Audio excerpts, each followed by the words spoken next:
Jay Leno is a showbiz hero of mine. It seems like he's sort of a strange person in a way. He's very smart. He says he's dyslexic and likes to think he's the dumbest guy in the room, so he works harder.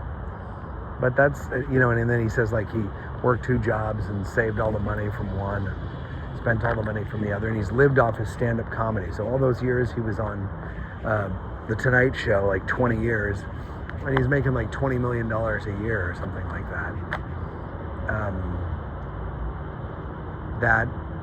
He didn't spend all that. He just put it in put it in his piggy bank. That's sort of a strange concept in a way. I understand it. I think, like, if you get, he's like very rational in a way. He's kind of like Willie Nelson, where Willie Nelson's like, I'm just gonna go out and play my music, and whatever happens, happens. And that's kind of, to some extent, that's Jay Leno's thing. Like, I'm gonna make a living off of this.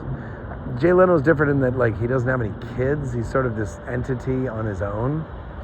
Whereas, like, Willie Nelson has had, like, different problems and smoking pot and has tons of kids and, has had problems with the law and some tragedies in his life and whatnot. And he seems, whereas Leno is more like just robo comic. But I don't know.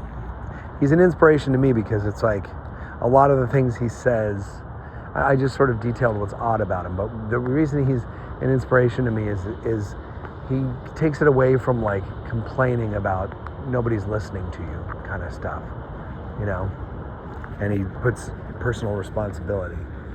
So that's fine.